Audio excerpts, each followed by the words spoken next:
I'm here at the Glenbervie Golf Club in Falkirk to speak to young Scottish golfer Fraser Moore. Fraser comes from Falkirk and we sat down over a coffee and chatted about his game and how you can improve yours.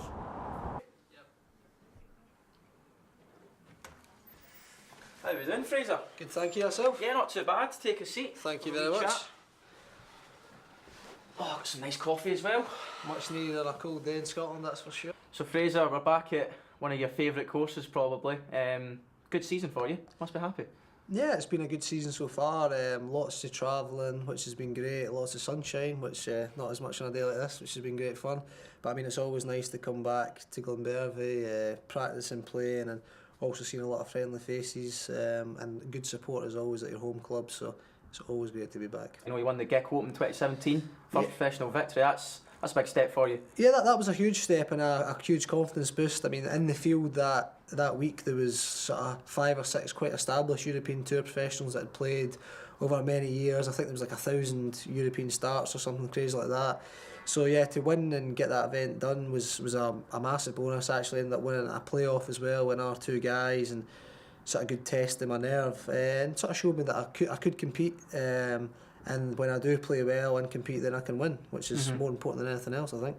And obviously we're reaching the end of 2018 now. Like I said earlier, good season for you, must be happy. But 2019, what's next for Fraser Moore? 2019, I'm looking to see some of the hard work I've been doing throughout 2017, 2018 really pay off in 2019. I sort of had a 2-3 year plan to sort of break everything down, work on it, as well as still achieve some success. But in 2019, I really am looking to press on. I'm looking to sort of gain some main tour status full time, as well as playing some challenge tour events and really basing myself in America, hopefully full time.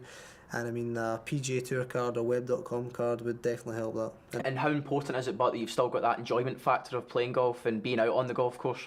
Oh, 100%. I don't think you could practice 7 or 8 hours a day, every day, if you didn't enjoy it. I mean, I think there probably is a few guys who kind of are getting to the point where they don't enjoy it anymore. But I'm not in that position at the minute. I'm not playing for many other reasons apart from because I want to get better at this game and I want to become one of the best players, certainly the best player I can be. Anyone watching this on the 19th Hole website, you know, they'll all be golf fanatics and they'll be wondering the step up from playing the Glenbervie to on the Challenge Tour. Now, we went out early and had a wee chat in between shots and played a couple of holes together. So we'll start off with driving. Very important, obviously, for a player to get off the tee, on the fairway and set himself up nicely for a shot. Psychologically and physically, how do you approach your driving? I see driving as probably the second most important element of the golf, the whole game. Putting probably being the foremost. But if you can't hit the ball now a decent distance and certainly on the fairway, which is still crucial, or at least in the semi-rough, which is becoming more playable, then you're going to struggle to score. The way I look at driving, as I say, I'm trying to hit it 1 far and 2 accurate, and that's actually where I see them based now. I think there used to be accuracy was probably the premium. It's now drifting towards distance. So certainly in terms of any technical aspects, I want the ball further up in my stance, I want a nice wide base, and I want a good turn, and I really encourage people to actually hit it. I mean, I see a lot of guys that are like almost just clipping the ball at times, and then everybody can swing that little bit faster, where you go from 60 miles an hour to 65, or you go from 120 to 125. There's that element, and I basically try and get it in a firm base where I can really crank it up there. You've drove off the tee now, so it's notorious par 5s are a big birdie opportunity for most players. You know, they're mostly reachable in 3 shots. Tends to be the second shot will usually be a wood or a hybrid off the deck. That's correct. Yeah. Very difficult shot that. How would you approach that? I've seen, as I say, usually see professional golfers producing quality 3-woods off the deck and amateurs equally producing very poor 3-woods off the deck. I think there's a bit of confusion with a lot of amateurs, whereas where they play the ball and how they approach it. For me, I approach a 3-wood off the deck as pretty much a driver off a tee. You're looking to sweep it and pick it off the tee or the ground. And a 3-wood off deck should be a pretty friendly shot. There's a sort of good soul to the club face. It's not a sharp, it shouldn't really go into the ground. And no, I think that if you approach it properly, the setup, so ball farther forward in your stance, and try and sweep the ball off the turf and not dig it, you'd probably be pretty effective with it. And stereotypically with golf, you always think of sand and bunkers. They're dotted around this course, very difficult. People struggle. Fairway bunkers, greenside bunkers, there's a massive difference to how you approach these shots. Huge difference for me. In a fairway bunker, my absolute golden tip would be as a quiet lower body. You see a lot of people try to give it a hit again or kind of digging it from the sand. A quiet lower body and let the upper body almost turn over and let that really lead the swing.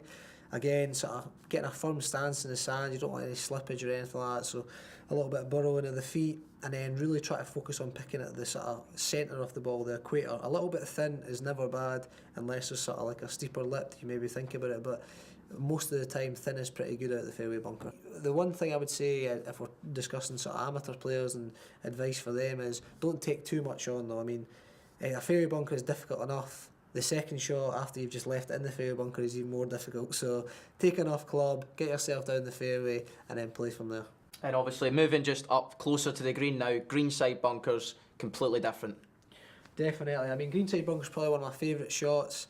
Again, the blade is typically open. You're looking at a sort of fast-paced swing going a short distance, which I think a lot of people, whether it be professional or amateur golfers, struggle with is the difficulty of having a fast swing and the ball only going a short distance.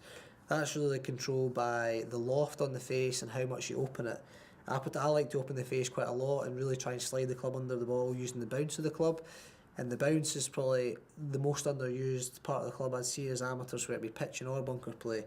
And that's really allowing the back of the club to sort of use as a springboard in the sand to send the ball up. Staying up by the green and not quite on the green, but just surrounding areas. There's the famous bump and run shot, which I think everyone has got a different answer to how they would approach it.